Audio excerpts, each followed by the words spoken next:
आज के बाद फिर तुम्हें चिंता और डर नहीं सताएगा। सिर्फ इस कहानी को ध्यान से पूरा सुनना, क्योंकि इसमें चिंता और डर को खत्म करने का पूरा सिद्धांत छुपा हुआ है। तो चलिए आज की मजेदार कहानी की शुरुआत करते हैं। पुराने मगध राज्य में एक बहुत ही धनवान सेठ रहा करता था। उसके पास बहुत धन दौलत थी।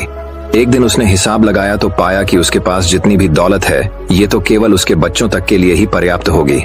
वह सोच में पड़ गया कि उसके बच्चों के बच्चे और फिर उनके बाद आने वाली पीढ़ियों के लिए धन की व्यवस्था कैसे होगी। धन के अभाव में तो उनका जीवन बहुत मुश्किल हो जाएगा। इसी बात के बारे में सोच सोच कर वह बहुत चिंतित रहने लगा। लेकिन उन्हीं दिनों तथाकथ गौतम बुद्ध मगध राज्य में पधारे। तभी उसे किसी ने बताया कि तुम गौतम बुद्ध की शरण में जाओ, वह तुम्हारी चिंताओं का समाधान अवश्य कर देंगे। वह इंसान गौतम बुद्ध के पास जाता है और कहता है, बुद्ध, मैं चाहता हूं कि मेरे पास इतना धन हो कि मेरे बच्चे, उनके बाद उनके बच्चे और फिर उनके बच्चे, इसी तरह से अगली कई पीढ़ियां भी अगर मेरे धन का उपयोग करती रही तो मेरा धन समाप्त ना हो।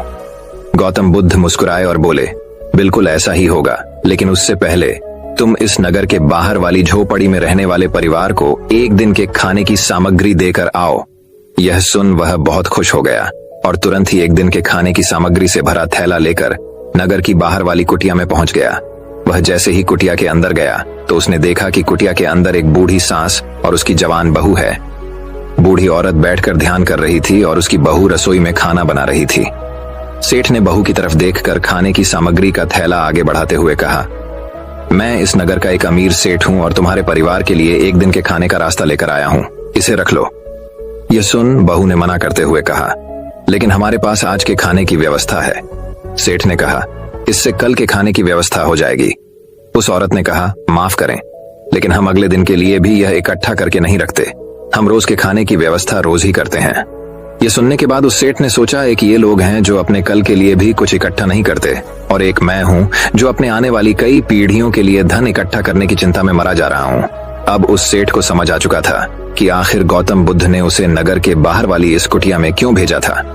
अगले दिन सुबह होते ही वह सेठ फिर गौतम बुद्ध के पास पहुंच गया और बोला, तथागत, आप जो मुझे समझाना चाहते थे अब मैं वह समझ चुका हूं, लेकिन क्या आप मुझे थोड़ा विस्तार से बताएंगे कि चिंता होती क्या है, यह कैसे पैदा होती है और इसका निवारण क्या है। गौतम बुद्ध ने कहा, कल के लिए की जाने वाली चिंता हमारे कल को बदले या ना बदले, लेकिन वो हमारी आज की खुशी जरूर छीन लेती है। चिंता एक ऐसी मानसिक बीमारी है जो हमारे जीवन से हर तरह खुशी छीन लेती है और इसे नीरस बना देती है। असल में चिंता का कोई वास्तविक अस्तित्व नहीं होता। चिंता एक ऐसा भाव है, ऐसा विचार है जो आने वाले भविष्य के डर से पैदा होता है। जिन चीजों के ऊपर हमारा कोई नियंत्रण नहीं, जिनके लिए हम कुछ भी नहीं कर सकते, उन चीजों के बारे में बार बार सोचना ही तो चिंता है। गौतम बुद्ध ने आगे कहा, जरा एक बार गहराई से सोच कर देखो कि जिन चीजों में तुम्हारा बिल्कुल भी नियंत्रण नहीं, जिन्हें तुम चाहकर भी नहीं बदल सकते, अगर उन चीजों के बारे में तुम पूरा दिन ना भी सोचो तो क्या बिगड़ जाएगा। उस इंसान ने कहा, बुद्ध, तो क्या आपके कहने का अर्थ यह है कि हम किसी भी चीज या घटना के बारे में सोचना ही छोड़ दें। बुद्ध ने कहा, जीवन में जो भी समस्या आई है या फिर आने वाली है उसके बारे में विचार करके उसका समाधान निकालना, यह तो हमारे बुद्धि का धर्म है, लेकिन उसी समस्या के बारे में निरंतर लगातार बार बार सोचना, यह एक मानसिक बीमारी है। जब हमारा दिमाग किसी एक घटना, किसी एक विचार में अटक कर रह जाता है, उसी एक चीज या घटना के बारे में पूरे दिन सोचता रहता है, बस उसी चीज में कहर कर रह जाता है, तो ऐसा विचार हमारे जीवन से सारी खुशी, सारा चैन, सारा आनंद छीन लेता है। चिंता करने का सीधा सा अर्थ है कि जो हमारे जीवन में हुआ ही नहीं उसके बारे में व्यर्थ ही सोचते रहना। बुद्ध ने सेठ की तरफ इशारा करते हुए कहा, आखिर सोच सोच कर तुम क्या बदलोगे, लेकिन हाँ, अगर तुम उसके लिए कुछ कर रहे हो तो जरूर कुछ बदलाव ला सकते हो। लेकिन अगर उस चीज या घटना के बारे में तुम बार बार सोचना छोड़ दोगे तो कुछ भी नहीं बिगड़ने वाला। तो क्यों सोचते रहते हो एक ही बात के बारे में, क्यों अपनी हर खुशी और जीवन के शांति को अपने ही हाथों उजाड़ रहे हो। लोग भविष्य की जिन घटनाओं के बारे में सोच सोच कर परेशान होते रहते हैं, उनमें से ज्यादातर घटनाएं तो उनके जीवन में कभी घटती ही नहीं। चिंता करने से तुम्हारी आने वाली समस्याओं का समाधान नहीं होने वाला, लेकिन तुम्हारा आज का सुख चैन जरूर चला जाएगा। तुम एक बात का अनुभव करना कि चिंता से भरा एक घंटा तुम्हें पूरे दिन की मेहनत से भी ज्यादा थका देता है। असल में जब कोई अपनी घटना वास्तविक जीवन में घट भी जाती है वो हमें उतना दुख नहीं देती जितना हमने उसके बारे में मन में सोच सोच कर खुद को दुखी किया होता है। शिष्य ने गौतम बुद्ध से पूछा, तथागत, तो फिर आपके अनुसार जीवन जीने का सही तरीका क्या है? बुद्ध ने कहा, बीते हुए कल का दूसरा नाम है पश्चाताप, उदासी, और भविष्य का दूसरा नाम है संघर्ष। अगर आज हमारे मन में कोई इच्छा है और वो पूरी नहीं होती तो मन भविष्य की योजनाएं बनाने लग जाता है। भविष्य में सारी इच्छाएं पूरी होंगी ऐसा सोचने लगता है, लेकिन जीवन ना तो भविष्य में है और ना ही अतीत में। जीवन तो इस पल का नाम है, अर्थात इस पल का अनुभव ही जीवन का अनुभव है, और हम ये सब जानते हुए भी अनजान बने रहते हैं। या तो हम बीते हुए समय की यादों में खोए रहते हैं या आने वाले समय की योजनाएं बनाते रहते हैं और हमारा जीवन बीत जाता है। सिर्फ एक सत्य अगर हम अपने अंदर उतार लें कि ना हम बीते हुए कल को बदल सकते हैं और ना ही हम आने वाले भविष्य को देख सकते हैं। हम तो केवल पूरे धैर्य और साहस के साथ भविष्य का स्वागत कर सकते हैं, उसे स्वीकार कर सकते हैं। तो क्या ऐसा करने से हमारे जीवन का हर क्षण जीवन से नहीं भर जाएगा? सेठ ने कहा, बुद्ध, बात तो आप ठीक ही कह रहे हैं, लेकिन कितनी भी कोशिश कर लो चिंता तो होती ही है। ज्यादा नहीं तो घर परिवार की चिंता तो रहती ही है। बुद्ध ने कहा, चिंता होना तो स्वाभाविक है, लेकिन उस चिंता को चिंतन में बदलना हमारा काम है। चलो तुम्हें एक बात स्मरण कराता हूँ जो तुम पहले से ही जानते हो। तुम्हारे आने से पहले भी ये संसार था, ये समाज था, परिवार था, और जब तुम इस दुनिया से चले जाओगे तब भी ये सब कुछ रहेगा।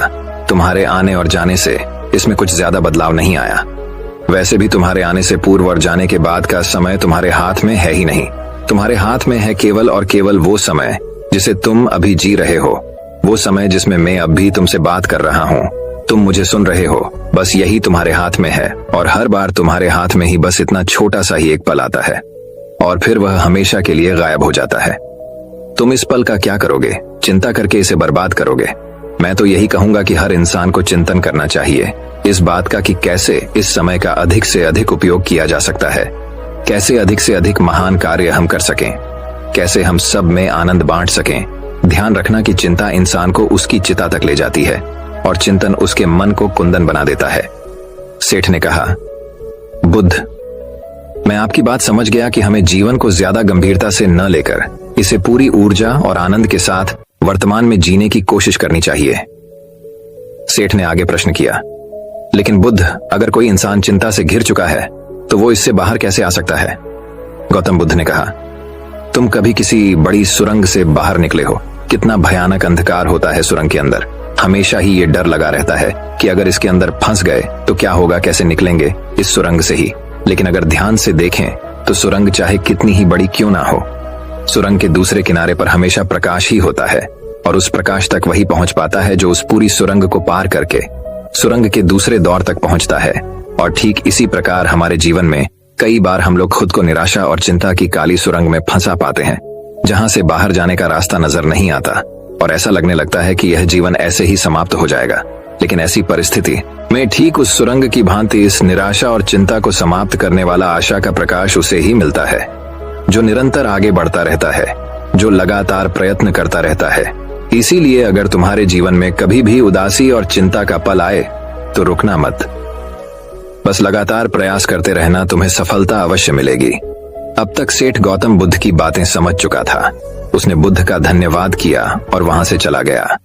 लेकिन उससे पहले दोस्तों कि मैं इस वीडियो को समाप्त करूं, मैं आपके साथ 5 ऐसे प्रैक्टिकल टिप्स शेयर करना चाहता हूं जिनका इस्तेमाल करके आप अपने लाइफ में आने वाली बहुत सी चिंताओं और परेशानियों को काफी हद तक कम कर सकते हैं। तो जो पहली सीख है वो ये है कि जीवन को ज्यादा गंभीरता से लेना छोड़ दें कि यह हो गया तो क्या होगा, वह हो गया तो क्या होगा। कुछ भी नहीं होगा। अगर कुछ हो भी गया तो आप उस परिस्थिति के अनुसार कोई ना कोई रास्ता निकाल ही लोगे। इस पृथ्वी को ब्रह्मांड में बनी हुई 450 करोड़ वर्ष पूरे हो चुके हैं, और अगर आप और मुझ जैसा कोई भी इंसान 100 साल चिंता करके चला भी जाता है तो इसमें इस ब्रह्मांड का कुछ भी नहीं बिगड़ने वाला। इसीलिए हर रोज खुद से ये बोलिए कि मुझे सिर्फ जिंदा नहीं रहना बल्कि जीना भी है। दूसरी सीख ये है कि हर छोटी छोटी बात के लिए चिंता करना छोड़ दें, जैसे ट्रैफिक में फंसने की चिंता, कोई छोटा मोटा पैसे का लॉस हो गया उसकी चिंता, आज ठंडा खाना खाना पड़ेगा इसकी चिंता, और ना जाने ऐसी कितनी फिजूल की चिंताएं हम अपने मन मस्तिष्क में लेकर रहते हैं। जरा एक बार सोच के देखिए कि जिस दिन आप अपनी आखिरी सांसें गिन रहे होंगे, क्या तब भी ये सारी परेशानियां आपको उतनी ही बड़ी लगेंगी जितनी आज लग रही हैं? नहीं ना। तब उस दिन ये सारी परेशानियां जो कि आज आपको पहाड़ जैसी लग रही हैं, एक छोटे से रेत के कण से भी छोटी लगेंगी। इसलिए हर छोटी बात के लिए चिंता करना छोड़ दें। तीसरी सीख, ये बात हमेशा याद रखें कि जीवन बहुत छोटा है। आप आज, अभी और इसी पल भी मर सकते हैं। हम हर बात की चिंता इसलिए भी करते हैं क्योंकि हमें लगता है कि अभी हमारे पास बहुत समय है। हम बहुत सालों तक जिंदा रहेंगे, मरते तो दूसरे लोग हैं, मैं तो जीवित रहूंगा। इसीलिए लगातार खुद को याद दिलाते रहिए कि ज्यादा चिंता करने से कोई मतलब नहीं। हो सकता है कि आज का दिन मेरा आखिरी दिन हो। चौथी बात, आप यह स्वीकार कर लें कि इस दुनिया में कोई भी परफेक्ट नहीं होता। सबसे गलतियां होती हैं, इसीलिए लोगों को माफ करना सीखें। दुनिया में ईश्वर ने जो भी बनाया है सब बहुत खूबसूरत है। अगर हम उसमें अच्छाई नहीं देख पा रहे तो इसका मतलब ये नहीं कि वो चीजें खराब है, बल्कि इसका मतलब ये है कि अभी तक हम इतने मैच्योर नहीं हुए कि हम उस चीज में अच्छाई देख सकें। और पांचवी बात, लोगों की मदद करिए, बिना उन्हें बताइए। जब हम बिना किसी पर एहसान किए बस ऐसे ही उसकी मदद करते हैं तो हमें अंदर से एक गजब की शांति और सुकून का अनुभव होता है, जो हमें ताकत देता है किसी भी बुरी परिस्थिति से लड़कर उससे बाहर निकलने में। दोस्तों, हमें अपने जीवन में चीजों को लेट गो करने का एटीट्यूड डेवलप करना चाहिए कि कोई बात नहीं, जो होगा देखा जाएगा। कोई बात नहीं, जो हो चुका उसमें मेरा कंट्रोल नहीं था, अब जो होगा उसे मैं बेहतर बनाऊंगा। जीवन में सबसे ज्यादा मायने रखती है हमारी खुशी, और हम तभी खुश रहेंगे जब हमारे दिल और दिमाग में चिंताओं का बोझ ना हो। इसीलिए चिंता छोड़िए, सुख से जिए। तो दोस्तों, चिंता और तनाव के ऊपर एक और रोचक कहानी की शुरुआत कुछ इस प्रकार होती है। एक व्यक्ति का जीवन बहुत ही तनाव से भरा हुआ था। उसका पूरा जीवन तनाव और चिंता में ही कट रहा था। ऐसा लग रहा था मानो वह जीवन नहीं बल्कि तनाव को जी रहा है। जब तक उसका विवाह नहीं हुआ था, उसे विवाह करने का तनाव था। विवाह हो गया तो पत्नी और घर के खर्चों को चलाने का तनाव रहने लगा। बच्चे ना होने का तनाव रहने लगा। बच्चा हो गया तो उसकी शिक्षा और भविष्य का तनाव सताने लगा। ऐसे ही अनेकों कारणों की वजह से उसका मन हर समय चिंता और तनाव से भरा रहता। वह इस तनाव से छुटकारा पाना चाहता था। तभी उसने एक दिन कुछ बौद्ध भिक्षुओं को अपने घर के सामने से भिक्षा लेकर जाते देखा। उन सभी बौद्ध भिक्षुओं के चेहरे पर असीम शांति और खुशी का भाव था। चिंता और तनाव तो उनके चेहरे पर दूर दूर तक दिखाई नहीं दे रहा था। वे सभी बड़े खुश और मस्त दिखाई पड़ रहे थे। उन्हें देखकर उस व्यक्ति ने सोचा कि शायद भिक्षुओं के जीवन में कोई तनाव नहीं होता और खुशहाल जीवन जीने का यही सर्वोत्तम तरीका है। इसलिए उसने एक दिन अपना घर बार छोड़ दिया और सन्यासी बन गया और एक गुरु का शिष्य बन गया। लेकिन तनाव कोई गांव या शहर तो नहीं है जिसे छोड़कर चले जाएं। इसका संबंध तो इंसान के मन से है। गृहस्थ जीवन का त्याग करके भिक्षु जीवन अपनाने के बाद भी उसे कोई राहत नहीं मिली थी। वह अब भी तनाव और चिंता से भरा हुआ था। अब उसके जीवन में नए तरह के कामों को लेकर तनाव रहने लगा, जैसे आश्रम के नियम पालन का तनाव, शिक्षाओं को ग्रहण करने का तनाव, गुरु की आज्ञा पालन का तनाव, रोज भिक्षा मांगने का तनाव और सभी चीजों के बीच में खुद को सर्वश्रेष्ठ साबित करने की होड़ लगी रहती थी। उसका तनाव कुछ दिनों तक तो सब कुछ ठीक चल रहा था, लेकिन फिर उसे अपने परिवार की याद आने लगी। उनकी चिंता सताने लगी। वह महसूस करने लगा कि उसके सांसारिक जीवन में भी तनाव था और उसके सन्यासी जीवन में भी तनाव है। फिर उसने सोचा कि तनाव तो दोनों ही जगह है। परिवार के साथ रहने में भी तनाव है और आश्रम में रहने में भी तनाव है। जब दोनों ही जगह तनाव में रहना है तो क्यों ना मैं अपने परिवार के साथ ही रहूं। यह सब सोचकर उसने आश्रम से भाग जाने का निर्णय किया। एक दिन वह आश्रम से भाग ही रहा था कि तभी उसके गुरु ने उसे देख लिया और पीछे से चिल्लाकर कहा, जिससे तुम भाग रहे हो वह तो तुम्हारे साथ ही है, फिर तुम्हारे भागने का क्या फायदा, आखिर कब तक तुम ऐसे ही भागते रहोगे। गुरु की आवाज सुनकर वह व्यक्ति रुक गया और बोला, गुरुदेव, मेरा जीवन तनाव से भरा हुआ था और उस तनाव से छुटकारा पाने के लिए मैं भिक्षु बन गया, लेकिन यहां भी मेरा तनाव कम नहीं हुआ, इसीलिए मैं अपने संसारिक जीवन में वापस लौट रहा हूं। गुरु ने कहा, वो सब तो ठीक है, तुम वापस लौट सकते हो, लेकिन कम से कम तनाव को तो यही छोड़ जाओ। वापस संसारिक जीवन में जाकर फिर उसी तनाव को लेकर घूमोगे तो यहां आने का क्या फायदा। किसी ने कहा, गुरुदेव, क्या ऐसा संभव है, क्या ऐसा हो सकता है कि मेरे जीवन का सारा तनाव गायब हो जाए। गुरु ने कहा, क्यों नहीं, ये बिल्कुल संभव है, लेकिन इसके लिए तुम्हें एक काम करना पड़ेगा। क्या तुम उस काम को करोगे? शिष्य ने कहा, जी गुरुदेव, आप बताइए तो मैं जरूर उस काम को करूंगा। गुरु ने कहा, तुम जाओ और किसी एक ऐसे व्यक्ति को ढूंढ कर लाओ जिसके जीवन में किसी भी प्रकार का कोई तनाव, कोई चिंता ना हो। अगर तुम ऐसे व्यक्ति को मेरे पास ले आए तो मैं तुम्हारे जीवन से तनाव और चिंता को हमेशा हमेशा के लिए खत्म कर दूंगा। गुरु की बात सुनकर वह व्यक्ति बहुत प्रसन्न हुआ और एक ऐसे व्यक्ति की खोज में निकल पड़ा जिसके जीवन में ना कोई चिंता हो और ना ही कोई तनाव। वह बहुत गांव में घूमा, कई नगरों में गया, बहुत से लोगों से मिला, लेकिन उसे ऐसा एक भी व्यक्ति नहीं मिला जो तनाव और चिंता से मुक्त हो। तनाव और चिंता की बात करते ही लोग गंभीर हो जाते और अपने जीवन की समस्याओं को इतना बढ़ा चढ़ा के बताते कि जैसे उनके जैसा परेशान और तनावग्रस्त व्यक्ति इस दुनिया में और कोई दूसरा है ही नहीं। ढूंढते ढूंढते सुबह से शाम हो गई, लेकिन उसे ऐसा व्यक्ति नहीं मिला जो पूरी तरह से तनाव मुक्त हो। फिर उसे एक समझदार व्यक्ति ने सलाह दी कि इस दुनिया में केवल शराबी ही एक ऐसा व्यक्ति है जिसके जीवन में कोई चिंता, कोई तनाव नहीं होता। इसीलिए तुम एक शराबी को ढूंढो और उससे पूछो।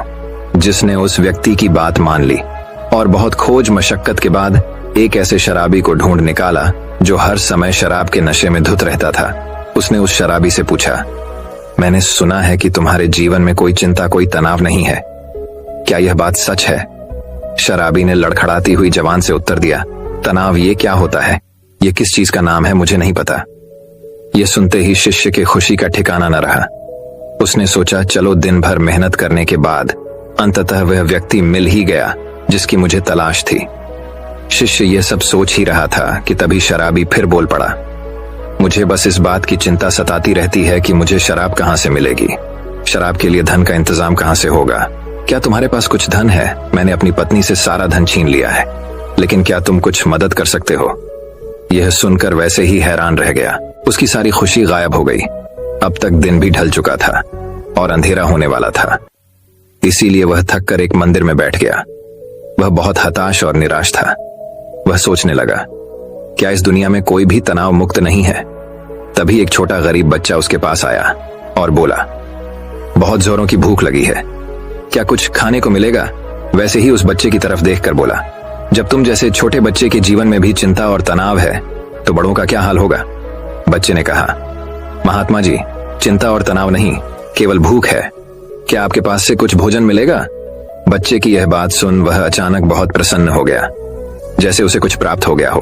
उसने अपने झोले में से कुछ भोजन निकालकर उस बच्चे को दिया और वहां से भागता हुआ सीधा गुरु के पास पहुंचा और बोला, गुरुदेव, बहुत ढूंढने के बाद भी मुझे ऐसा एक भी व्यक्ति नहीं मिला जो तनाव मुक्त हो, जिसके जीवन में कोई भी चिंता ना हो।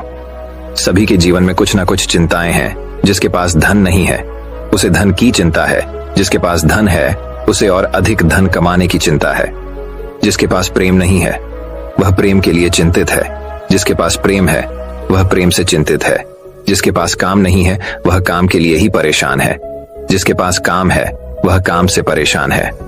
दुनिया में हर इंसान हर स्थिति में किसी न किसी वजह से परेशान है और तनावपूर्ण जीवन जी रहा है। लगता है इस तनाव से छुटकारा पाना संभव ही नहीं है। गुरु ने कहा, तनाव से छुटकारा पाना भी संभव है, लेकिन इसके लिए तुम्हें कुछ करना पड़ेगा। इसके बाद गुरु कुछ गीली लकड़ियां लाकर शीशे के सामने रख देते हैं और कहते हैं, इसमें आग लगाओ। जिसे उन गीली लकड़ियों में आग लगाने का बहुत प्रयास करता है लेकिन उसमें आग नहीं लगती, तो वह कहता है, गुरुदेव, ये लकड़ियां तो गीली हैं, फिर इसमें आग कैसे लगेगी? गुरु ने कहा, तो अब तुम क्या करोगे? इन लकड़ियों को सुखवाओगे या बैठकर चिंता करते रहोगे कि अब मैं क्या करूं? इन लकड़ियों में आग तो लग नहीं रही, क्या तुम्हारी चिंता करने से लकड़ियां सूख जाएंगी या फिर तुम थोड़ी सी मेहनत करके कुछ सूखी लकड़ियां इकट्ठा करोगे और आग लगाओगे? शिष्य ने कहा, गुरुदेव, आप ठीक कहते हैं, लेकिन हर चीज में कोई ना कोई चिंता तो होती ही है। गुरु ने कहा, चिंता किसी चीज में नहीं बल्कि तुम्हारे अंदर, तुम्हारे मन में होती है, और जहां चिंता हुआ तनाव होता है वहां सफलता मिलनी मुश्किल हो जाती है, और जब सफलता नहीं मिलती तो हम और भी चिंता और तनाव में घुसते चले जाते हैं। उसने कहा, गुरुदेव, अगर सारे काम हमारे अनुसार होने लगे तब तो हमें चिंता नहीं होगी। गुरु ने कहा, इंसान के अंदर चिंता और तनाव उत्पन्न ही तभी होते हैं जब उसकी परिस्थिति और मनस्थिति अलग अलग होती है, यानी कि वह चाहता तो कुछ और है लेकिन उसे मिलता कुछ और है। इसलिए अगर व्यक्ति अपनी परिस्थिति और मन स्थिति के बीच समन्वय स्थापित करना सीख ले तो वह तनाव से मुक्त हो जाएगा। किसी ने कहा, लेकिन ऐसे कैसे संभव है? गुरुदेव, गुरु ने कहा, स्वीकार करके। जब हम किसी भी घटना को स्वीकार कर लेते हैं फिर वो घटना हमें तनावग्रस्त नहीं कर सकती। जैसे किसी दुर्घटना में अपाहिज हुए लोग शुरू में तो बहुत चिंतित और तनावग्रस्त होते हैं, क्योंकि उन्होंने अब तक अपने अपाहिजपन को स्वीकार नहीं किया होता। लेकिन धीरे धीरे वह अपने इस स्वरूप को स्वीकार कर लेते हैं। फिर उन्होंने वह अपाहिजपन उतना चिंतित और परेशान नहीं करता जितना शुरुआत में करता था। गुरु ने आगे कहा, जीवन में कुछ समस्याएं होती हैं और कुछ समस्याएं हम खुद निर्मित कर लेते हैं, सिर्फ सोच सोच कर, जबकि असल में वह समस्या होती ही नहीं है। किसी ने कहा, गुरुदेव मैं कुछ समझा नहीं। गुरु ने कहा, तुम अपने परिवार को छोड़कर यहाँ क्यों चला आया? व्यक्ति ने कहा, क्योंकि वहां मेरे जीवन में बहुत तनाव था। गुरु ने कहा, क्या यहाँ तुम्हारे जीवन में तनाव नहीं है? उसने कहा, हाँ तनाव तो यहाँ भी है। गुरु ने कहा, क्या तुम्हारे अंदर हर समय यह विचार नहीं उठते रहते कि मेरे साथ ही बुरा क्यों होता है? मुझसे ना हो पाएगा, सभी लोग बुरे हैं, काश ऐसा हो जाए, सब मेरे अनुसार हो जाए, मुझे ज्यादा मेहनत ना करनी पड़े। इसी तरह के और भी विचार क्या तुम्हारे मन में हर समय नहीं उठते रहते?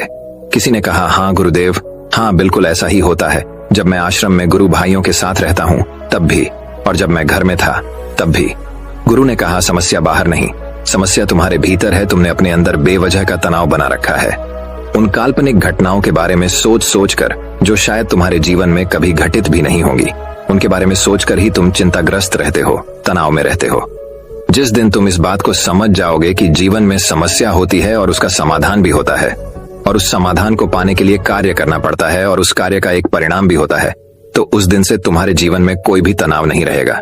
शिष्य ने कहा, गुरुदेव आप सही कह रहे हैं। मुझे मंदिर के बाहर एक बच्चा मिला था। जब मैंने उससे पूछा कि क्या तुम्हारे जीवन में चिंता है, तनाव है, तो उसने कहा था, ना चिंता है ना तनाव है, बस भूख है। उस समय मैं समझ नहीं पाया था कि समस्या तो भूख है, तनाव में चिंता नहीं, केवल भूख का समाधान किया जा सकता है, तनाव या चिंता का नहीं। दोस्तों, जिस काम की वजह से तनाव और चिंता उत्पन्न हो रही है उस काम को खत्म करो, तनाव और चिंता अपने आप खत्म हो जाएंगे। बस यही एक छोटी सी बात है जो हमें समझनी है। दोस्तों, मैं उम्मीद करता हूँ कि यह कहानी सुनने से आपके जीवन में अच्छे बदलाव आए होंगे। आपको इस वीडियो से क्या सीखने मिला ये कमेंट करके जरूर बताइए, और अपने परिवार, दोस्तों क्या आपके करीबी इंसान के साथ ये कहानी शेयर करके उन्हें भी इस ज्ञान से परिचित करवाए। बाकी अगर आपको ये वीडियो दिल से अच्छी लगी हो तभी इस वीडियो को लाइक कर देना, और आपने अब तक इस चैनल को सब्सक्राइब न किया हो तो चैनल को सब्सक्राइब भी जरूर कर देना। आपका हर दिन शुभ हो और खुशियों से आपका जीवन भरा रहे। धन्यवाद। नमो बुद्धाय।